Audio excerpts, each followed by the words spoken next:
Je suis Vincent Bellet, je suis le gérant de la librairie Payot à La Chaux-de-Fonds depuis 2002.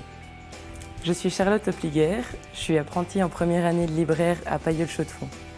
Alors moi j'ai fait le lycée à la base et en première année comme c'était pas trop la voie qui me plaisait, j'ai fait un stage ici et ça m'a vraiment plu, sauf que quelqu'un d'autre a été pris à ma place. Et du coup j'ai terminé mon lycée et après 3 ans je suis revenue toquer à la porte et on m'a acceptée.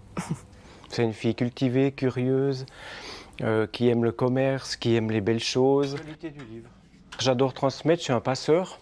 Et puis j'aimerais pouvoir transmettre aux jeunes qui arrivent la passion du livre, la passion de la lecture. On arrive le matin, on fait des petits rangements, style déjà allumer les ordis, allumer les caméras. Puis ensuite on reçoit les arrivages qui viennent d'en bas et on met tout en place. Après on sert le client, on fait des nouvelles mises en place, on fait des changements dans la librairie pour que ça soit plus beau. On a l'impression au début de recevoir, je sais pas, une personne jeune qui sait peut-être des fois même pas téléphoner. Et au fil des 3 ans, on voit une évolution fulgurante. Il y a des jours où ça m'apporte que des ennuis, et puis d'autres jours où c'est le bonheur. Donc il y a de tout, il faut jongler avec ça. Mais ne jamais perdre de vue finalement les 3 ans, le CFC au bout.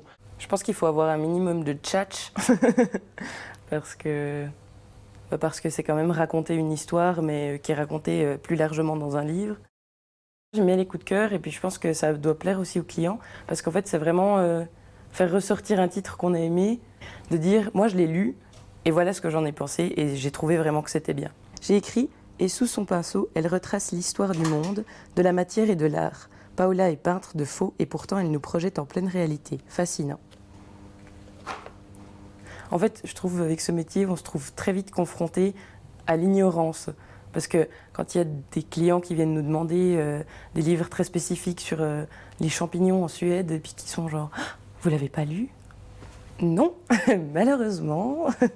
Et puis qu'on ne sait pas vraiment où aller, comment aiguiller vraiment le client, c'est parfois compliqué et on se retrouve très vite à ne pas savoir.